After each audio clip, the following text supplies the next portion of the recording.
everyone, so today I'm going to talk to you a little bit about the new Maybelline Superstay 24-Hour Foundation. And I know like every other review that I do is a foundation review. What can I say? I'm a little bit addicted to foundation, especially when new things come out and I want to try it, especially when, products get really good reviews, and the Maybelline Superstay is one of those foundations that has just been getting a lot of really great reviews by people in the beauty community, and so I really wanted to try this for myself. A lot of people have been comparing this to the Revlon Colorstay, so I'm going to kind of compare these a little bit, but mainly just focus on my experience with the Superstay.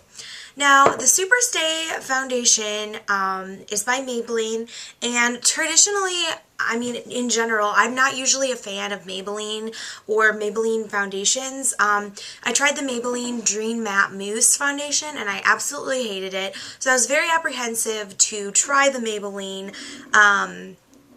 Superstay, but I've had a really good experience with it overall. This foundation is kind of supposed to be long wearing, really similar to the Revlon Colorstay. It's supposed to withstand heat, sweat, and humidity. It's supposed to be transfer resistant, oil-free, non-pore clogging, and suitable for all skin types.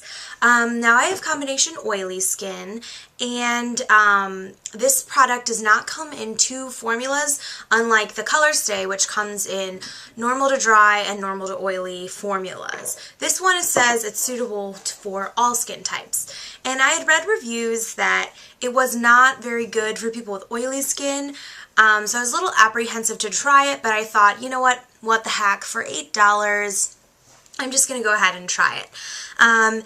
This one does run, the Superstay runs a little cheaper than the Colorstay, which is good. A couple things I noticed, the packaging is pretty similar to the Colorstay. It has the, no pump, pour out kind of bottle thing, just like the Colorstay. It comes in a pretty good variety of shades. However, I had a pretty hard time finding my correct shade because the swatches on the Maybelline website and the swatches in the store are completely different. I got color Classic Ivory, which is the third from the lightest color, and in the store the Classic Ivory swatch was pretty dark, and then online it was very, very fair and sort of yellow. So the only reason why I could tell that this was the right color for me was because I found a blogger who actually had swatches of this on her blog, and I'll put a link to that picture in the sidebar so that you guys can check it out and hopefully, help you guys a little bit see the actual product and compare, what color would work for you. Because for me, seeing swatches is a lot, more effective than looking at the color in the drugstore or even looking at the website online, especially when they're not consistent. So overall, my experience with this product has been good. It doesn't last 24 hours as it claims. For me, it does last, but it does get quite oily throughout the day. I find myself having to touch up with powder a lot more than I do with the Revlon Colorstay normal to oily formulation, which I sort of expected because a lot of people warned me about that, but it did kind of gross me out. I'm not used to my face kind of feeling like oily and glistening. And in the beginning, it was totally fine. It has a matte finish. It has medium to full coverage, depending on how much you put on. But, the oiliness factor for me was not a redeeming quality of this foundation.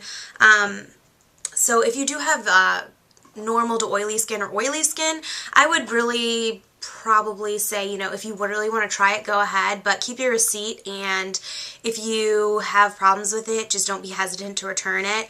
I might be returning it just because I have Revlon Colorstay. I have other products that work really well for me, and I'm not really sure that this is offering anything incredibly new or interesting.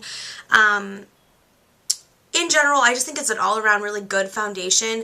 The only problem I had with it was the fact that it did get a little oily for me throughout the day. It wasn't like glistening, it wasn't like melting off my face or anything like that, but it definitely just did kind of sit on top of my skin, and I looked in the mirror and I just kind of got that shiny look. And I really like a matte look. I need something that's going to absorb oil, and I really don't have time to come home and touch up throughout the day. So, The good things about this product is, though, it's very creamy, it's very blendable, unlike the Colorstay, which is sort of more fast drying and hard to blend, really hard to work with. This, you know, you can dot it all over your face and then go back later and rub it in and you won't have any kind of problems. I experimented with using this with several different brushes, including the MAC 187, the MAC 109, and my Clinique foundation brush. And of all three, my Clinique foundation brush, just a regular foundation brush, worked the best for this because I found, because I have normal to oily skin, a really light layer of this kind of helps control the oil. So if you have more oily skin and you want to try this, go ahead. I would just say, you know, barely put any on your brush and just blend it, and then if you feel you need more. I usually, you know, dump it on my hand and then work with there, but I kept finding myself like wasting too much product because this a little bit goes a long way. So I was just starting to dip my brush in it like this and then put it on my face, and that worked really well for me. So overall, I would say it's a good product. Definitely try it out if you're interested. It's not a home run for me, but I think the price point is really redeeming. The fact that it is long wearing, good color selection, pretty pore minimizing, very creamy, easy to blend. You really can't go wrong, but I would caution you oily skin folks, if you're worried about oil control, I would definitely stick with the Revlon Colorstay. Only good thing about this one is that it doesn't smell like anything. The Revlon Colorstay has sort of like a chemical-y odor to it, and the Superstay doesn't. Real quick, I also wanted to let you guys know I tried the Superstay Concealer, which I really like. It has pretty good coverage. It dries real quickly, so you have to blend it real quickly. But I've been using this for my under eyes, and it's been doing a really good job brightening them up and staying on all day. It does crease a little bit, but I've yet to find an under eye concealer that doesn't crease, so that's just something to keep in mind.